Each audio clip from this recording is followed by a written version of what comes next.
All right, thank you all for being here. Got beat by a better team on Saturday. That's the short of it. Credit Coach Kleiman and his team. Played and coached poorly in the second half. Got outmanned when we had a run of injuries there. Recap: special teams we played really well in all phases. Thought we won that phase. Defensively, best we played in the first half. One big play hurt us on the long touchdown. Really good versus the run throughout. Thought our D-line played at a high level versus the run. And then I said after the game, not good enough in pass coverage. Offensively, moved the ball in the first half. Interceptions hurt us. And then second half was poor. Just really, really disappointing, poor performance. Arizona, looking forward to getting out there, really. Both teams need to win. Special teams, they got a really good kicker. Their returner's dangerous. Difficult tackle, kind of different than some of the other returners we played thus far. But he's a difficult tackle, really sound in what they're doing. On offense, the quarterback's a playmaker. He's been special for 2 years. They got a big-time receiver that's as talented as anybody we've played all year. He's going to be an issue that we've got to have a plan for. And then defensively, watching them, I remember when I was at Tech as a coordinator and Coach Keno was the secondary coach and co-DC down at Texas, and a lot of man coverage. They're aggressive up front, tacking, a bunch of different fronts. So that's going to be a challenge too. So with that, questions, Greg? So I could start with the injuries. I know you got a lot of them. Yeah, so just ask in general, ask about individuals, and I'll kind of give you an update. The three from offensive guys. Yep. So Wyatt, too early to tell. No later in the week. Same with Garrett. Jaheim, I feel good about. I think by the middle of the week he'll be able to go. And so I feel good about him. Jaden Bray will still be I think he'll be out this week. We had a chance to get him back after the bye. Burks will not. He won't be available this week. Garn's hopeful. Hopefully he'll be practicing by Wednesday. Played, but he was obviously limited. He was limited, but I thought Manny gave us some really good snaps. He and Hammond Russell went out some point in the third quarter. Both of them played well. They didn't neither practice much last week, but I thought they gave us some good snaps, and fully expect them to play. Question won't give us the Nico report. What you weren't real thrilled. No, he didn't play Saturday. He didn't play well. I don't think it's a fair assessment of where he's at. Oklahoma State, he played really well, and so. But he also had a great week of preparation that week, and he practiced well. And I wasn't surprised. Last week, missed practice on Tuesday, and then wasn't real sharp, so he didn't practice real well. And that's kind of how he played. But he's going to get a bunch of reps. So if his number's called, he'll be ready, and I expect him to play at a high level. Is Garrett the type of guy that has enough experience where he doesn't necessarily need to practice? Yeah, we'll just see. We'll see how it goes. I think it's too early to tell on any of that. He didn't practice today, and so. I'm not saying he's out. I think it's too early to tell, so we'll just kind of play it by ear. If it wasn't for the Garrett injury, you mentioned before that he wasn't playing poor enough to lose his job yet. Would there be any decision off of? Did you watch the last two drives of the first half? He was playing well there for sure. So I think it's a non-starter. All right, next question. He went 90-plus yards twice. This week, it's your furthest game for regular season. Some people change because of the lengthy travel. Do you change anything? What do you change? So that's a great question. All right, because this is the way I've got it. So we go to Lubbock every other year. We've been going to Lubbock. It's not a whole lot further than that. So we're not treating it a whole lot of different. The biggest change for us that our kids will notice. Our players will notice is we got to leave out of Pittsburgh rather than Clarksburg. That's the biggest change. But we got fortunate the league was good to us because the television people, not the league, but the television people were good to us. So we're playing 7 o'clock Eastern, which it's not for our guys' bodies. We're going to be fine. So we're not going to make a big deal out of it other than we got to leave out of Pittsburgh. Yesterday you mentioned that in the summer. No, we're not. We probably would, Mike, if we were on the other side, if we had a game on the other side, but because we don't have a game, we got a bye week, so now we'll be getting back nice and early in the morning. With a position like quarterback, do you give yourself a target day? It's like I need to know what this is going to be by X day, or is that just one of those things where you just have to play by ear? I think you just play it. you play it. I think each situation got to be hard. You got to be really careful not to restrict yourself. But first of all, you got to make the right decision for that player first and foremost. Like, we're never going to put anybody out there that's not ready. Or just as a coach and a parent, you don't want to ever put anybody's son out there if you don't feel great about it, right? So I think that's the first hurdle you gotta overcome. And then regardless of position, do they have enough experience or do they have enough practice time to be prepared to go play? So, and I think they're all on an individual basis. In regards to Garrett, I think he does have a lot of experience, but it's difficult to play without any practice time. Go back what Keenan was asking. But I think it's too early in the week, like probably have more, Wednesday, Thursday, better idea kind of where he's at. Schematically, 4-2-5, is that what they primarily? Yeah, they're out, but they mix up the fronts. a lot of bare front. They'll slide up. Danny Gonzalez is their special teams coordinator, and so he coaches their linebackers. He was a previous head coach in New Mexico, but he's in the Rocky Long kind of tree. And you can see some remnants of that, what they're doing too. But they give you a lot of different looks and a lot of man coverage, and they're talented in the back end. They've had some injuries, but they're talented in the back end. Ryder Burton get a lot more reps this week. Yeah, he'll move up to 2 if Garrett can't go for sure. Mm-hmm. Mm-hmm. So give us a little bit of a look into what does he do? Yeah, so excuse me, Greg. He's a young player too. So he's a redshirt freshman, had a really great prep career kind of in Colorado, was a major recruit for BYU, and he's got a live arm, can run, but not necessarily a guy that you're going to call a bunch of run plays for, but is good enough to be able to protect himself. And so, and he's really intelligent, but he's a young player, hadn't played a whole lot of football at the collegiate level. So, but he'll get reps if Garrett can't go. He'll get reps in practice as the 2. And so he's been getting a bunch of Monday Night Football reps too, so he's not going to be too rusty. Yeah, what do you think about Johnny Williams when he gave you? He's getting better. He's played, good for him that he's played against Penn State. That's kind of baptism by fire. You line up and you got 2 first-rounders in front of you. So but he's gotten better. He had to play that game.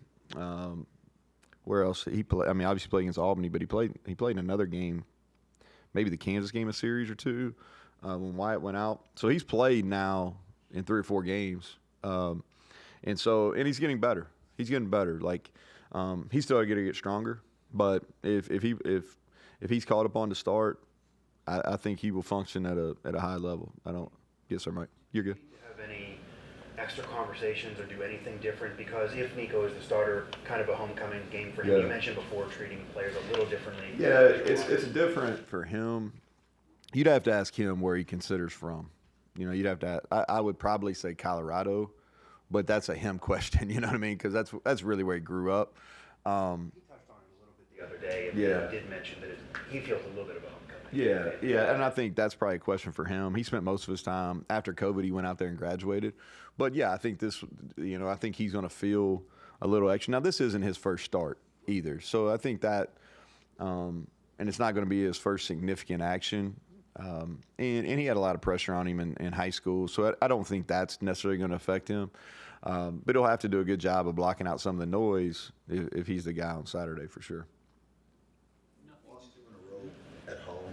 Mm-hmm. Is there any positive to trying to take that backs against the wall mentality on a far road trip and get away from here? Yeah, we played well on the road. I don't know. I think if you had your pick, you'd always play at home. But, I think the schedule is that we're on the road, so let's get ready to go on the road. We're not going to play home again for about a month, so probably need a break. Go ahead. You can't erase the past, but you can control the future. Mm-hmm. How do you expect and advise your players to handle it from here on out? It really doesn't change, Bob, and this is going to be a real, kind of bland answer, but it's really how I feel. Is every Monday, regardless of what happens on Saturday, we have an own it phase where you come in, you own your mistakes, and you put the previous game to bed, and then you get ready for the next. This week we put Kansas State to bed. And I think it's always important for coaches to own it as much as players to own it. And, the second half just wasn't good enough. And we can make it, like, there's some really good excuses, like we did have a bunch of people hurt and all that, but truly nobody cares. So the bottom line is we got our tail kicked in the second half.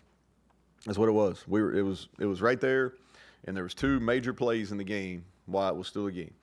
We should have scored on second and third down before half, and then we should have scored on fourth down. And so we didn't score a touchdown there. They would have tied it 17-17. We got them into a 4th and 5, all right? And there was a clear holding call that they didn't call, and he scrambled around and made a play, and then 2 plays later they scored, and then we really laid an egg for an entire half offensively. But touchdown, and we get that holding call, it's a different game. I'm not saying we win because I don't know if we're good enough, because they played really well in the second half and we played poorly. But those 2 plays really set the rest of it in. And so I think what you do is you tell the guys, hey, we got to sustain. There's certain things we got to sustain. If we do that for the rest of the year, then we're going to be really good. If we play special teams like we did on Saturday against a really good special teams crew, man, then we were really good. And nobody wants to talk about that because we got a tail kick, but we were really good on special teams. Go watch our kickoff and watch our punt. Watch what we did on kickoff return that nobody else has done to them. We did some really good things. Our run defense, that was the number 1 rushing offense in the Big 12 and a top 10 rushing offense in the country, I believe. And they got 114 yards or 112, something like that. And we got after their front. Our D-line in the run game really affected them, and we played extremely well in the run game. Now, we got to sustain that while at the same time, offensively, we got to get some semblance of a pass game. That was awful on Saturday. All right, so we got to be better in the pass game, and then we've got to be able to defend the pass at a much higher rate, because if you're stopping the run, but if you're giving up passing yards like we are, nobody needs to run it, right? And so we got to sustain what we're good at. We got to fix some things. We got to get people healthy. That's as big a thing as this week as any getting the guys that are going to be capable of playing on Saturday, getting them healthy and getting them prepared for the heat, and let's go win a game. Nico, I understand call the same plays. Do you feel you can call more with him? No, you try to go to a left-handed, more of a left-handed theory. And then I really try to call plays that we got reps logged in. I got a pretty good feel for what he rep.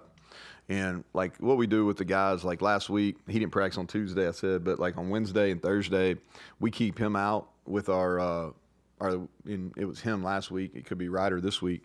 We keep him after pros practice, and what we do is we basically run all our pass concepts with our young players, And so, he gets live reps versus the defense. They're not necessarily versus the exact coverages he's going to see in the game, but it's our young developing DBs that we think they got a chance to play for us, and with our younger wide receivers. So he gets reps in those, and I know what we're repping, and so try to call plays that he's confident in. And does that answer your question? You said passing game has to get better, and he's a bit of a different quarterback. I understand that, but I wondered yeah. So are there things there that may be uncovered with a new quarterback? Yeah. So here's what I'll say about passing game. We didn't run block very well up front, but we pass protected at a high level on Saturday. I should have said that during our sustain deal, but we got to be much better versus man coverage, and we got to be better in our route discipline. And then our quarterbacks got to do little things like drops, getting your eyes on the proper safeties, all right, and get your eyes in windows. And then we got to anticipate throws better. That's where we're struggling, okay? And when we've done that well, we've been efficient in the pass game. Saturday we did not do any of those things well. We didn't run outside of Hudson Clement, all right, and then Traylon won a couple times.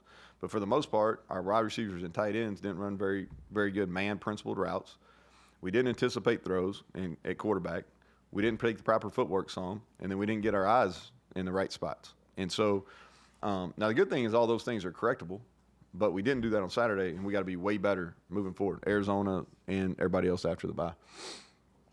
Chance to figure out, you had said after the game Saturday, you weren't sure exactly when Garrett sustained the injury.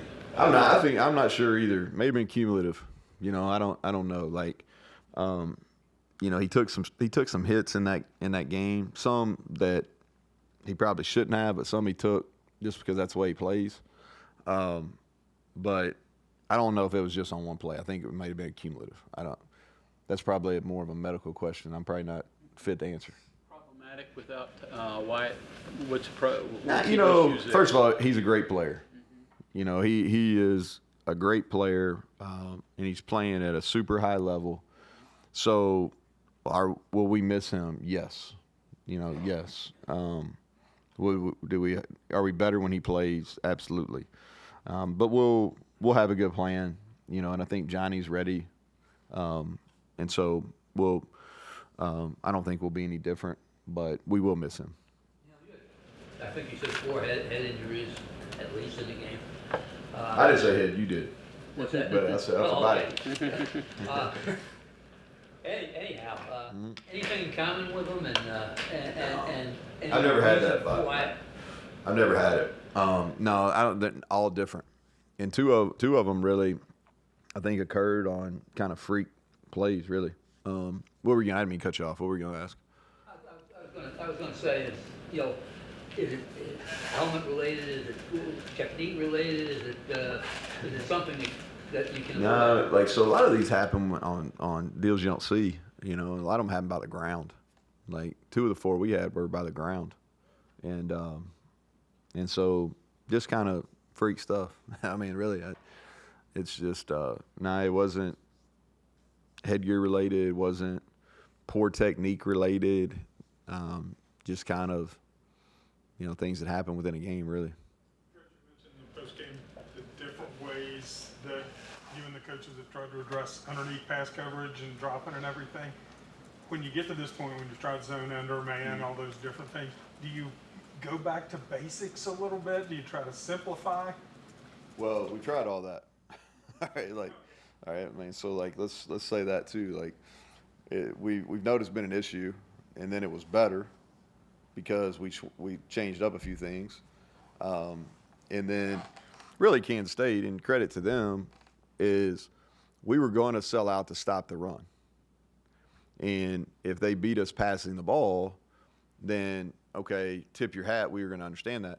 Now, really, if I thought they were going to beat us, it was going to be more on the perimeter or with shot plays, and they really hurt us with one shot play.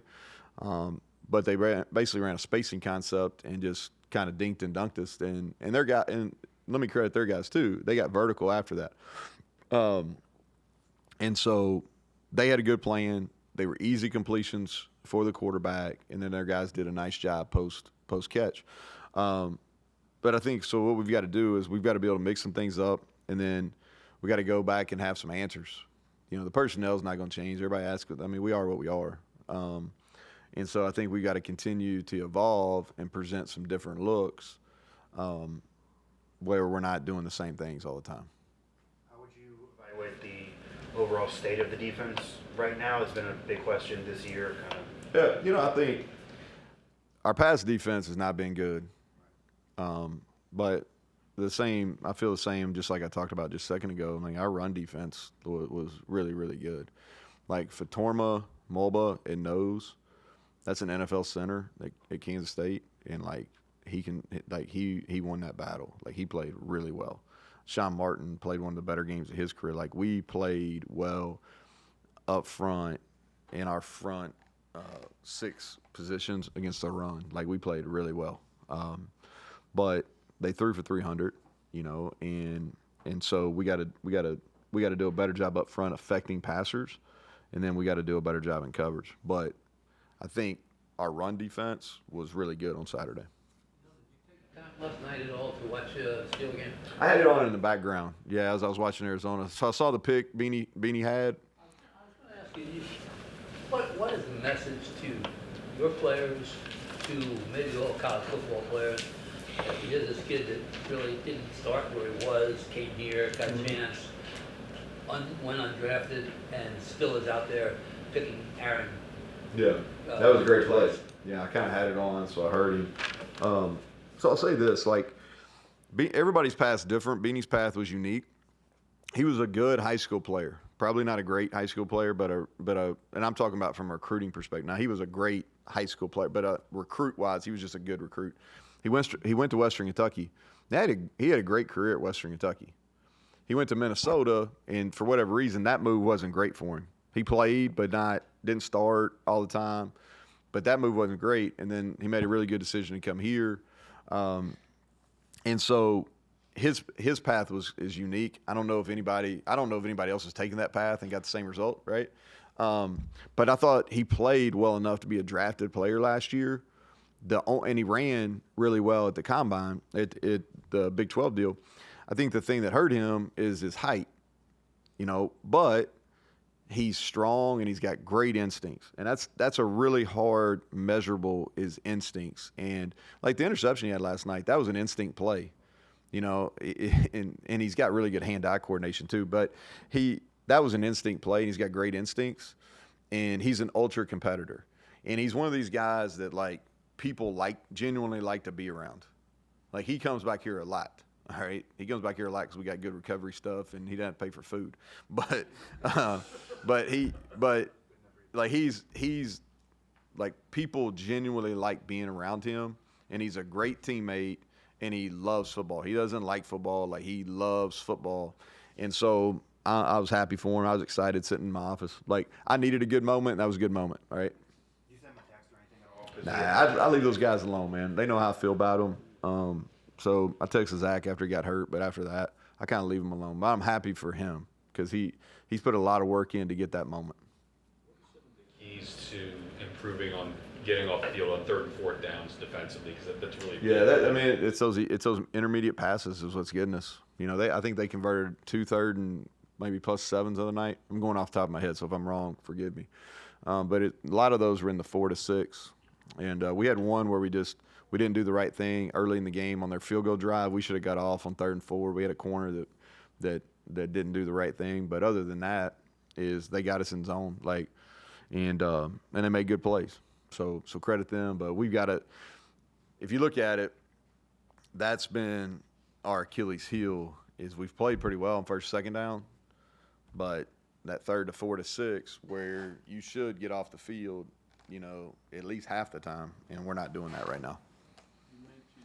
Kickoff return improvements. You used Preston Fox back Yeah. there. You did that last year, but why'd you do the move? And Well, so Traylon didn't practice last week until later in the week, and so we wanted to be careful with him. And then trying to get Preston some touches. Preston's had some injury issues as well that's been limiting for him, and so trying to get him some touches back there because he's been so good at punt return. And so I knew he would get vertical on it, and he did. But we blocked that. We blocked those really well. I'll tell you, and it doesn't get much, but Reed Carrico, Ben Cutter, Torres Simmons, those guys are playing at a high level on special teams across the board. Nationally, you all are high up in 10-yard plays. Just indicates you're doing something right, but the explosives just haven't clicked like you probably wanted or expected. Yeah. We're not getting as many explosive runs. And when you're not as explosive in the run game, it's not setting up those explosive passes. Now the weird thing, the weird thing about that is we've got, I forget what's the yardage where they do. Is it 20? I forget what it is. Whatever the yardage is for an explosive pass, we got a bunch that are 1 yard or 2 yards off that. Yeah, you know what I mean. I forget whether the yardage. We've got a lot that are right there in the ballpark. So I think that number is probably a little deceiving, Mike, because we're close. We're just not quite to whatever they deem explosive. But I think that's fair that we've got to have some bigger plays. They have some firepower in their passing game, but the numbers it's been a struggle so far. Has there been something defensively the teams have done well against them? Have they just hit a rough spot offensively? Well, I don't know. I don't want to speak for them. The quarterback has made some plays. They've had some injuries up front, I know. And they probably would like to run the ball at a higher rate than what they're running in a couple of their games. And teams are paying a lot of attention to 4, which you have to. I mean, he's probably going to be a top 10 pick at worst. He's really, really talented. And so that's how I would answer that without knowing exactly kind of what's going on there. I guess I'd flip it like this. Knowing what you guys do, and like you said, it hasn't been great defensively for you in the past. A 6'5" receiver, a quarterback who can get hot. Do you adjust what you have done? Yeah, we're going to have to. Okay. Yeah, I think we'd be foolish to try to play him exactly like we've played everybody else. Just because we've played good receivers, but this is in no means any negative toward anybody we've played. We haven't played anybody like him. And it's been a while since we played anybody that's like him. You know, I'm trying to. The kid at TCU, he's first round draft pick. Yeah, that was 2 years ago. Who else? Yeah. Yeah, Oklahoma had Mims, who was a good player, but not, you know, like, yeah. So I mean, that'd be the closest thing. That's the one off the top of my head that. But I think we have to, for sure. I mean, we're not just going to line up and play one-on-one. Quay Hubbard was in here a little bit ago. We were talking with him about he's kind of that pregame speech guy. You know, he's really kind of grown into that, and now he's kind of a West. What makes a good guy in that role? You know, I don't know. Like, sometimes those work, sometimes they don't. I'll tell you what he's got and why our players pay attention, because he's taken probably the road less traveled. You know, he's you can look at him. There's before pictures and after pictures, and how he's changed his body is really remarkable. And from where he came from to where he's at, and like how he's handles himself off the field and what he's done academically and through our climbers program. So he's earned the respect of his teammates by the work he's put in and how he's changed his body and changed really his trajectory of his life when football's over. And so that's why he can do it. But I think it's everybody's a little bit different. But that's why they pay attention to him. One thing he mentioned I thought was interesting. He said this is a time of the year when guys kind of get lax on sleep and body maintenance and take care of their stuff. Is that a concern to you? Well, you try to you preach to them. You know, like, and I think the ones that it's really important to, then they listen and they're going to take care of their bodies. You know, like in this game, your body is your tool, and you've got to hydrate it. You've got to make sure you're fueling it with the proper nutrition, and you've got to get sleep. And then we have all this recovery stuff in the building that they should take advantage of. We have athletic training that's here all the time, physical therapy, et cetera, et cetera. And so the guys that it's really important to, they put a priority on that stuff. Go, but you know the technology now can kind of tip you off of these things where before you couldn't do that. Yeah, we do. Like they have the rings and so some of them use them, some of them don't. We don't make them do it, but it gives you a little indicator, and you can kind of.